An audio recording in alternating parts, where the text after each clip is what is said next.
Mötley Crüe has had a great run. I'm touring until I cannot move anymore. And then, after that, when they bury me, I'm still gonna have a Mötley Crüe record playing up a tube. Tommy would dig me up and use my bones for drumsticks. Pain never stole his roar. Mick Mars was the icy-fingered guitarist who carved the spine of Mötley Crüe, yet he did it while fire shot through his own spine every single night.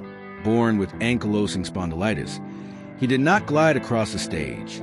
He shuffled, clenched his teeth, and refused to bow. When Crüe thundered through arenas packed to the rafters, thousands saw the flames and glitter, yet almost no one noticed the quiet man in black who fought stabbing pain with every riff. 40 years of thunder turned into lawsuits and heartbreak. Pushing Mars out of the band he had bled for. How did the group's secret weapon become its outcast? And what spark lit his comeback? The answers ripped straight through rock history. Mars was born as Robert Allen Deal on May 4th, 1951 in Terre Haute, Indiana, inside a poor working family that kept chasing better luck. Tina and Frank Deal hauled their children to Garden Grove, California, squeezing 5 kids into a tiny house that rattled with arguments and unpaid bills. At only 3 years old, he stared in awe at country singer Skeeter Bond blazing under fairground lights, and he whispered himself, "This will be my life." That promise never faded. When he turned 12, his parents handed him a cheap guitar. It felt like Excalibur in his small hands. While classmates played football and flirted at parties, Robert locked himself in the bedroom, copying Elvis Presley licks and Dick Dale surf runs until his fingers throbbed. Sharp pain stabbed his lower back at 14, a secret he carried alone. School days dragged on as his frame bent and his thoughts spun with chord progressions. He joined a modest cover group called the Jades, starting on bass and leaping to lead guitar, rolling from gym dances to smoky bars for a few crumpled dollars. Dreams nearly shattered at 18 when a factory machine smashed his hand. Doctors hinted he might never play again. Yet he quit the plant, dropped school, and clung to his 6th string like a life raft. The pain grew, but he kept turning up in seedy clubs, face twisted, fingers blazing, promising himself the fight would be worth it. The next stretch was an endless uphill crawl.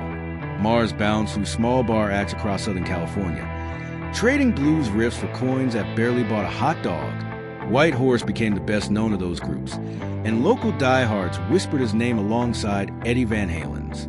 His solos cut clean as glass. His tone rumbled like a freight train. Money men pushed White Horse toward disco. Mars slammed the door and walked out. He was not wired for chasing trends. He wanted grit and danger. Singles with pop acts fizzled. So he tore off his mustache, drenched his hair in black dye, and forged a colder, sharper image. He even shed his birth name, reborn as Mick Mars, eager to hunt a sound loud enough to drown the pain. In April 1980, he printed a bold ad in the Recycler that read, "Loud, rude, aggressive guitarists available." Nikki Sixx and Tommy Lee grabbed the phone the moment they saw it. One rehearsal later, the trio knew they had lightning in a bottle. Mars suggested the band call itself Mötley Crüe, recalling a sneer someone once tossed at White Horse for looking like a Mötley Crüe, and the twisted umlaut sealed their rebel flag. Inside tiny practice rooms, Mars's guitar howled so heavy it rattled windows. The others called him the anchor, the iron rod that held their chaos together. He was already in his 30s, limping from spinal agony, yet he drove 3 younger wild men straight towards superstardom. Could his battered body carry them all the way? Crüe's ascent was a rocket blast. The Sunset Strip overflowed with metal hopefuls in 1981, but this gang cut through noise with raw riffs, fire-spitting drum fills, and lyrics dripping defiance. Reporters ran after Nicky's crazy stunts, yet inside the studio was Mars's deep, cold tone that anchored classics like Live Wire and Too Fast for Love. Every roar from his amp-shook buildings. Crowds saw choreographed chaos, but backstage Mars gripped walls just to stay upright. The disease twisted his spine like a corkscrew, yet he refused to quit. He slept in a special brace, swallowed painkillers like candy, then marched back under the spotlights. Fans roared for the pretty frontmen, yet insiders whispered that Mars was the band's real steel. Album after album on platinum, and world tours stretched for years. While the others trashed hotel rooms, Mars booked hospital visits between shows, receiving injections so fierce they left bruises the size of drumheads. Still, he walked back on stage and unleashed chilling solos that froze roaring arenas into stunned silence. Betrayal and Exit, decades on the road, cracked more than bones. By 2015, Mars's condition had advanced. So far, he sometimes needed a chair during rehearsals, instead of shielding the man who had given them their signature growl. Crüe's camp reportedly began edging him out of decisions. In 2022, lawyers fired letters across tables, and Mars claimed his brothers slashed his share of the tour money. Lawsuits flew like knives. Suddenly, the silent soul of Crüe stood alone, painted as expendable. Fans gasped at the idea that the band could sideline a guitarist who wrote its heaviest riffs. Social media exploded with anger, and commentators called the clash one of rock's coldest betrayals. Mars refused to vanish. In 2023, he announced a solo record stack with younger metal players who worshipped his sound. He grinned to the pain and promised riffs, heavier than a freight train crashing through your living room. Reporters asked how he could keep going after spinal fusion surgeries and courtroom dramas. He answered with 3 simple words: "I love noise." The world watched the 60-plus rocker, spine fused and scarred, step forward once more. Betrayal had shoved him into the dark, yet he lit a new fire. Whether his record tops charts or simply rattles garage doors, one truth rings out louder than any amp Mick Mars never surrendered, and that defiant roar still echoes. Their very first record, Too Fast for Love, roared out in 1981, self-funded and raw, yet already carried Mick Mars's fingerprints all over the grooves. Simple hooks slammed into catchy riffs, giving the band a sound that felt reckless yet strangely precise. That underground buzz pulled in die-hard fans so fast that Elektra Records rushed to sign the group in 1982, betting big on their danger-soaked style. The next blast landed in 1983 with Shout the Devil, and Mars turned the guitar into a thunder machine, fusing hard rock crunch with metal fury. Looks at Kill and Too Young to Fall in Love proved he could command a stadium with just a handful of icy notes, each chord cutting like a switchblade. From 1985 through 1987, the band rocketed to a wild high point. Theater of Pain in 1985 delivered Home Sweet Home, a power ballad laced with Mars's haunting lines that drifted like smoke through the chorus. 2 years later, Girls, Girls, Girls shoved their bad boy mitt to the edge, and Mars's playing got dirtier, bluesier, almost Swamp Thing on Wild Side, and You're All I Need. Then came 1989 and Dr. Feelgood, their first record to smash straight to #1 on the Billboard chart. Producer Bob Rock tightened every bolt, while Mars hit peak form on Kickstart My Heart and Without You, mixing raw horsepower with solos that cried and soared in the same breath. Through every riotous tour and scandal headline, Mars kept the entire sound welded together. Nikki Sixx and Tommy Lee soaked up press time. Vince Neil flashed his frontman grin. Yet the music itself stood on the shoulders of one silent warrior who rarely smiled and never missed a note. All the while, ankylosing spondylitis twisted Mars's spine day by day. He grew more stooped after each world run, his walk slowing to a careful shuffle, though fans rarely saw the winds behind his curtain of hair. While the others partied till dawn, he limped back to lonely hotel rooms and fought pain that refused to sleep. Few outside the circle knew that Mars skipped almost every wild adventure that made the tabloids. Staying clear of the chaos left him isolated, and the gulf between him and his bandmates stretched wider each season. Fame erupted like a firestorm, yet for Mars it felt like fighting 2 wars at once, one for success and one for survival. At 17, doctors told him the disease would turn his backbone into stone, and they were right. First came dull aches. Then nights where getting out of bed felt like lifting concrete. The illness robbed him of 7 centimeters in height. But on stage, he clutched his guitar like a steel spine and refused to kneel. Endless flights, cramped buses, brutal schedules turned every tour into a torture gauntlet. But Mars swallowed the agony and played on. He skipped booze binges, spoke little, and bonded with no one except the instrument that never lied to him. In the dirt, Mars admitted sliding into deep depression. Booze blurred the suffering at first. Then opioid pills chained him down. One blackout night, he walked into the surf, hoping the waves would carry him away, only to wake cold and stunned on the shore, unsure whether he was alive or already a ghost. Hip replacement surgery in the 90s dulled some pain, but it could not fix the loneliness. Photographers chased the louder members, while Mars stayed in the photo's dark edge, the quiet stranger in a band he held together with riffs forged from pure grit. 40 years of battle ended in 2022 when Mars told management he could no longer endure endless tours. He offered to keep recording and play single shows, yet 24 hours later a press release declared him retired and replaced by John 5. No meeting, no vote, just an ice-cold notice that felt like a knife. Mars refused to fade. Early in 2023, he sued his former brothers, charging that they schemed to steal his 25% stake in the company controlling the band name. He demanded the real books, claiming money had been hidden for years and that he was offered a bargain basement payout. The filing detonated rock media. Mars accused Nikki Sixx of miming bass on tour, while pre-recorded tracks did the work. He said Vince Neil's vocals and Tommy Lee's drums were often boosted by secret tapes. He claimed Sixx led the move to label him unfit, so the others could grab his share. Betrayal cut beyond dollars. Mars said they mocked his age, his illness, even his private life, turning family into foes who now tried to erase him from the story he helped write. For the man once hailed as the band's cold, beating heart, this was the deepest wound yet, but he would not let it be the last note. When Mick Mars stepped back from touring, the band didn't show sympathy. They came swinging. They claimed that under their old agreements, any member who dropped out of live shows lost the right to touring money and related earnings. According to them, Mars had disqualified himself. But for Mars, this fight wasn't just about dollars. It was about dignity, about the right to be seen and respected for a legacy he gave his body to create. After months of heated legal battles, a small win tipped in Mars's favor.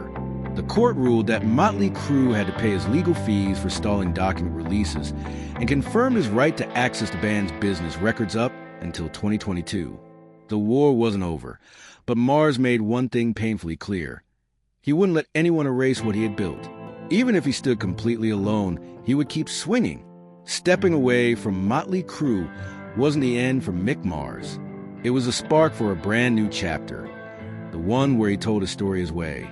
As the legal storm of the band exploded, Mars quietly vanished into a Nashville studio, finally free from image pressures, fake glam, or chasing radio trends. After more than 4 decades in someone else's shadow, Mars began crafting what fans had always wanted but never received: a raw, solo album with nothing watered down. On February 23rd, 2024, The Other Side of Mars hit the world like a thunderclap. From the title alone, it was clear this was a version of Mick that no one had truly seen before. The album took nearly 4 years to complete, with Mars overseeing everything, from songwriting to choosing each collaborator by hand. He called in trusted names. Paul Taylor, who had played with Winger and Alice Cooper, co-wrote several tracks and helped mold the structure. Jacob Bunton brought the vocals, a fresh voice that still packed deep emotion. Even Korn's drummer Ray Luzier lent thunder to multiple tracks. The record was produced by Michael Wagner, the same man who worked with Crüe during their Too Fast for Love days. But this time, the music was stripped raw. No fake polish, no flashy filters, just pure soul. Mars didn't recycle old hair metal formulas. Instead, he blended hard rock, blues, and even industrial vibes, proving his creativity hadn't rusted at all. Tracks like Loyal to the Lie and Right Side of Wrong showed that his riffs were still sharp as broken glass, heavy, haunting, but packed with emotion. On Memories, a moody ballad, he exposed a softer core, a man reflecting on decades of scars, lessons, and quiet strength. His tone? Still unmistakable. Thick, cold, deep as the ocean floor. These weren't flashy solos designed to impress. They were raw expressions, filled with feeling, not ego. That's always been Mars' style. Real over fast, honest over perfect. In the few interviews he did, Mars made it simple. I'm not trying to sound like anyone else. I don't have anything to prove. I just want to play the way I want to, honestly, without apologies. And that's exactly what this album delivered. Critics didn't just nod, they cheered. Some even called The Other Side of Mars one of the most authentic albums from any veteran rocker in recent memory. Finally, Mick Mars wasn't the background player. He was the whole show, writing his truth, commanding the sound, and owning his story. No more hiding, no more pain behind the curtain. Mars had stepped into the light with both feet, and this time, no one could shove him back into the shadows. Off stage, Mick Mars's world was nothing like the roaring chaos of his band. His life was quiet, messy, and full of cracks that no spotlight could cover. Long before Mötley Crüe even existed, Mars married his teenage love, Sharon Deal. They had 2 kids, Les Paul Deal, named after guitar legend, and Stormy Deal, who would one day inherit her father's cruel disease, ankylosing spondylitis. But the pressure of tiny bar gigs, broken paychecks, and mounting bills crushed the marriage. As Crüe was just beginning to rise, Sharon walked away, taking the kids and leaving Mars to chase music with a broken heart and unpaid child support stacking up behind him. It got so bad, friends said if cops pulled him over, he could be arrested on the spot. Old bandmates remembered those days. Well, they had to pull off tricks just to keep Mars out of jail during tours. In the middle of that chaos, Mars fathered another son, Eric Deal, through a short relationship with local singer Marsha Martell. But the distance between them during Eric's early years created wounds that time would struggle to heal. Even as Crüe climbed to the top, Mars's personal life stayed in freefall. Magazine covers screamed with stories about the band's wild nights, but Mars was never the headline. He stayed in the background, not because he lacked drama, but because no one cared to look deeper. Behind the riffs and spotlights was a man carrying quiet heartbreak, a man left behind by the people he loved, a man who gave everything to music, even as it cost him everything else. In 1990, Mick Mars gave love another shot, this time with Emmy Cannon, a backing vocalist who had once toured with the band. But the second marriage cracked just like the first. For years later, it ended quietly amid rising tensions inside Mötley Crüe. As Mars fell deeper into physical pain and emotional isolation, the breakups didn't just cost him money. They left behind echoes, children he barely knew, houses he couldn't keep, memories that hurt more than they healed. But then, in 2007, after a lifetime of heartbreak, something different happened. He met Sarah Skonenberger, a Swiss model more than 30 years younger, after a show in Zurich. She was just 22. He was almost 60, yet something clicked. Sarah wasn't drawn in by fame or money. It was Mars's quiet energy, his intensity, the fire that still burned behind dark sunglasses. By 2013, they were married. For the first time in his life, Mars had a partner who stood by him. Not because of what he'd achieved, but simply for who he was. They settled in Nashville, far from flashing cameras and backstage chaos. There, Mars writes music, records quietly, and takes slow walks with Sarah, sometimes using a cane, sometimes just a quiet smile. His relationships with his children remain distant. Les Paul, his oldest, shares a stronger bond and followed his father's path into music. But Stormy and Eric chose quieter lives, keeping space between themselves and the man behind the riffs. In a rare moment of honesty, Mars was asked what he regrets most. He didn't hesitate. I missed out on too many things that I can never get back. There are losses that don't make noise. There are wounds that cannot be measured by money or success. Behind the cold stare and hardened shell is a man whose personal life is filled with silent collapses, but also a quiet, unbreakable strength. A man who chose to get up every single time, without making a sound. Current life and legacy. As 2024 rolled in, Mick Mars hit a new high. Not with Mötley Crüe, but entirely on his own. On February 23rd, he released The Other Side of Mars, his long-awaited solo album, through his own label 1313 LLC, in partnership with MRI. This wasn't just another rock album. It was a full-blown return. A declaration that Mars had more to say, and this time, he didn't need anyone else's permission. Fans and critics embraced it instantly. Standout tracks like Loyal to the Lie, Undone, and Right Side of Wrong brought back Mars's signature guitar tone, heavy, cold, and packed with emotion, but with a new edge. No more glam metal cages. Mars blended gritty hard rock with modern grit, showing that his sound had evolved without losing its soul. Even at his age, he made one thing clear.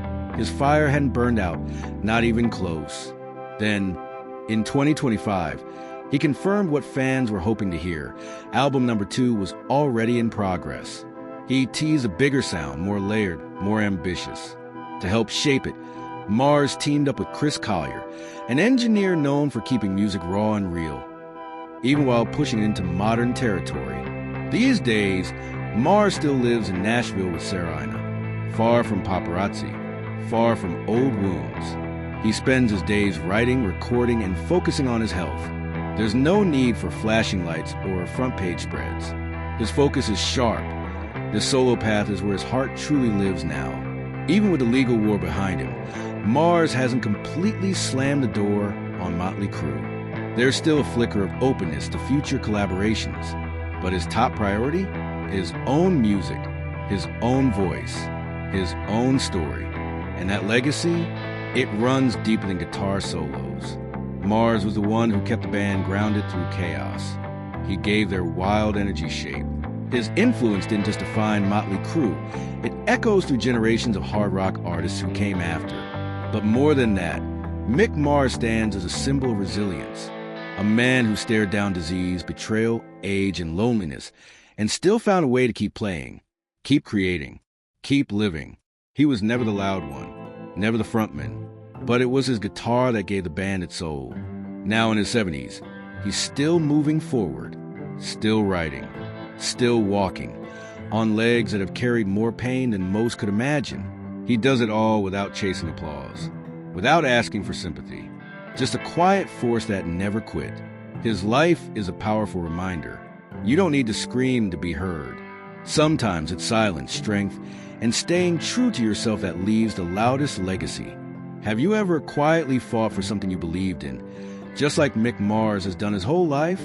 If so, let us know in the comments below. And don't forget to like, subscribe, and turn on notifications for more real stories that inspire.